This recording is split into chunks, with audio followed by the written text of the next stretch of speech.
करते हैं। जब हम जावा लैंग्वेज को यूज़ करते हैं प्रोग्राम लिखने के लिए तो हमें प्रोग्राम को कंपाइल करना पड़ता है और रन करना पड़ता है। प्रोग्राम को कंपाइल करने के लिए और रन करने के लिए जो सॉफ्टवेयर अवेलेबल होते हैं हमें वो खुद नहीं लिखने पड़ते। हम थोड़ी ना वो सॉफ्टवेयर बैठ के बनाएंगे, हमें ये सारे के सारे टूल्स मार्केट में अवेलेबल हैं और इसको बोलते हैं जावा डेवलपमेंट किट। ओरेकल जावा को ओन करता है, तो ओरेकल ने हमें ये सारे टूल्स प्रोवाइड करा रखे हैं जिसको यूज़ करके हम जावा में डेवलपमेंट करते हैं। ओरेकल ने जावा डेवलपमेंट किट हमें बिल्कुल फ्री में अवेलेबल करा रखी है। ओरेकल को बहुत बहुत thank you. Java development kit के अंदर हमारे पास जावा कंपाइलर होता है जो हमारे प्रोग्राम को कंपाइल करता है। हमारे पास यहाँ पे जावा रन टाइम एनवायरनमेंट भी होता है जो हमारे जावा प्रोग्राम्स को रन करता है, और उसके अलावा और भी बहुत सारे टूल्स होते हैं।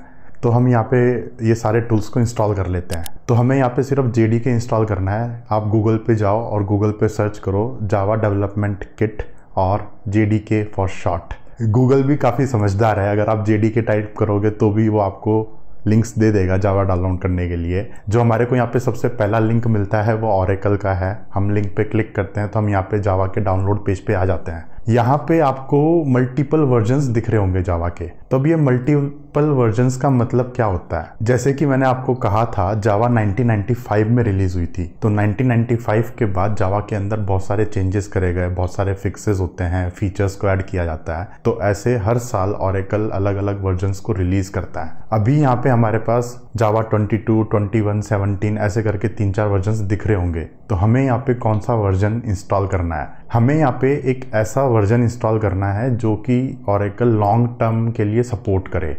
इसको बोलते हैं LTS वर्जन। LTS मतलब कि लॉन्ग टर्म सपोर्टेड वर्जन। तो यहाँ पे जो जावा 22 है वो लॉन्ग टर्म सपोर्टेड वर्जन नहीं है। जावा 22 को सिर्फ सितंबर 2024 तक ही सपोर्ट किया जाएगा। तो आपको यहाँ पे जो LTS वर्जन मिलेगा सबसे लेटेस्ट वो मिलेगा जावा 21। जावा 21 का जो यहाँ पे सपोर्ट है वो है सितंबर 26 तक। तो अभी चल रहा है 24, तो अगले 2.5 साल तक आपको जावा का सपोर्ट मिलेगा वहाँ पे। अब यहाँ पे सपोर्ट का मतलब ये नहीं है कि आपको कोड करने में हेल्प किया जाएगा, नहीं। सपोर्ट का मतलब ये है कि अगर जावा के अंदर कोई भी बग आता है तो वो बग को फिक्स किया जाएगा। ये ओरेकल की रेस्पॉन्सिबिलिटी है कि कोई भी बग ना आए। इतनी बड़ी बड़ी एप्लीकेशंस जो होती हैं सारी की सारी जावा पे चलती है, तो अगर कोई इशू आता है जावा के अंदर तो ओरेकल की ये मॉरल रेस्पॉन्सिबिलिटी भी है और लीगल रेस्पॉन्सिबिलिटी भी है कि वो उन बग को फिक्स करे। तो आपको यहाँ पे मल्टीपल इंस्टॉलर्स दिख रहे होंगे, अलग अलग ऑपरेटिंग सिस्टम के हिसाब से यहाँ पे अलग अलग इंस्टॉलर्स हैं।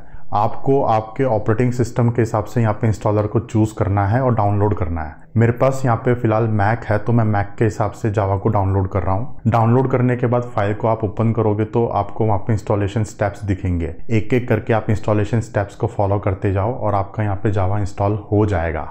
अब जावा इंस्टॉल होने के बाद हमें कैसे पता चलेगा कि एक्चुअल में जावा इंस्टॉल हो गया है और हम कैसे जावा के टूल्स को यूज करेंगे? तो इसके लिए हमारे पास कंप्यूटर में एक प्रोग्राम होता है जिसको बोलते हैं टर्मिनल या फिर शेल। ये एक ऐसा प्रोग्राम है जिसके अंदर हम अलग अलग कमांड्स को रन कर सकते हैं। तो हम यहाँ पे टर्मिनल को ओपन कर लेते हैं। टर्मिनल को ओपन करने के बाद वो कुछ इस टाइप से दिखता है। यहाँ पे सबसे पहले आपको टाइप करना है जावा स्पेस -वर्जन। जब आप इस कमांड को टाइप करोगे तो आपको यहाँ पे इस टाइप का कुछ आउटपुट दिखना चाहिए। अगर आपको इस टाइप का आउटपुट नहीं दिख रहा है और अगर आपको यहाँ पे कोई एरर आ रही है, जैसे कि इस टाइप की एरर आ रही है कमांड नॉट फाउंड टाइप की, तो इसका मतलब ये हो सकता है कि आपका जावा तो इंस्टॉल हो गया है बट जो जावा के अंदर कमांड्स होती हैं वो आपके पाथ वेरिएबल में ऐड नहीं है।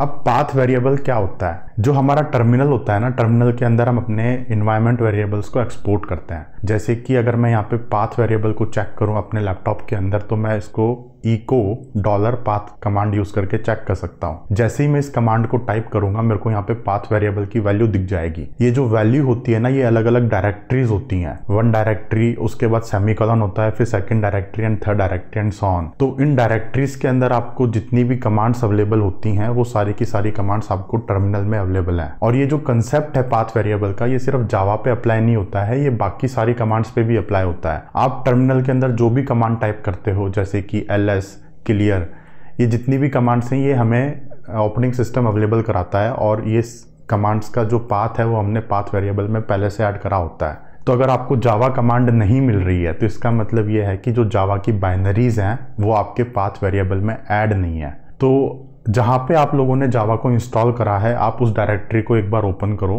डायरेक्टरी को ओपन करोगे तो आपको यहाँ पे बहुत सारे फोल्डर्स दिख रहे होंगे। यहाँ पे हमें जो फोल्डर काम का है वो है बिन डायरेक्टरी। बिन डायरेक्टरी को अगर मैं ओपन करता हूँ तो मेरे को यहाँ पे इतनी सारी बाइनरीज मिलेंगी। बाइनरीज मतलब कि ये कमांड्स हैं, ये ऑलरेडी प्रोग्राम है जो हमें अवेलेबल है। ये मशीन एग्जीक्यूटेबल प्रोग्राम होते हैं, इनको हम डायरेक्टली मशीन पे एग्जीक्यूट कर सकते हैं।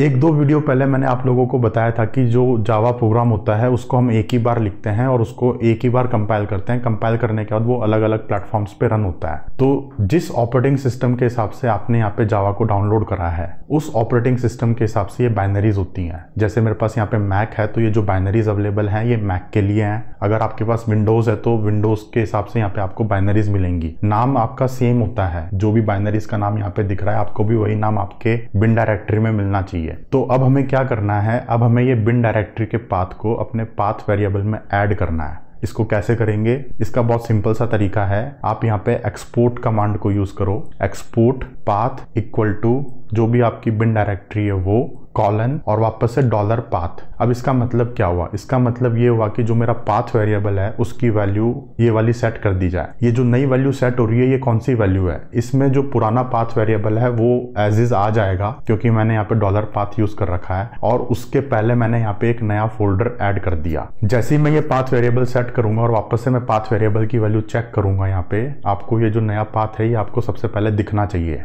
अब अगर मैं फिर से Java space hyphen version type करता हूं तो मेरे को यहाँ पे फिर से जावा का इस टाइप का आउटपुट दिखना चाहिए। इसका मतलब ये है कि मेरे पास करंटली जावा ये वाला वर्जन इंस्टॉल्ड है और उसके आगे दो चार चीज़ें और इन्फॉर्मेशन के तौर पे हमें दिखाते हैं। अगर आपको अभी भी एरर आ रही है कमांड नॉट फाउंड तो मतलब कुछ गड़बड़ है आपके सिस्टम में, या तो आपने बाइनरीज को सही से ऐड नहीं किया है या फिर कुछ और गड़बड़ है। अगर ऐसा कुछ है तो आप नीचे कमेंट सेक्शन में पोस्ट करो, आपकी एरर को पक्का सॉल्व किया जाएगा।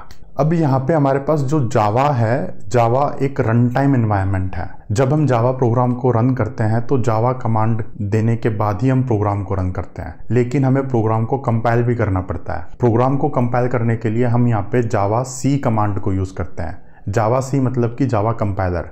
तो मैं यहाँ पे जावा कंपाइलर का भी वर्जन चेक कर सकता हूँ कि मेरे पास कौन सा वर्जन इंस्टॉल्ड है। जावा सी स्पेस हाइफन वर्जन टाइप करूंगा तो मेरे को यहाँ पे जावा कंपाइलर का वर्जन अवेलेबल हो जाएगा। तो इस तरीके से हम लोगों ने यहाँ पे जेडीके को इंस्टॉल कर लिया और जेडीके को अपने लैपटॉप में कॉन्फ़िगर कर दिया अच्छे से। अब इसके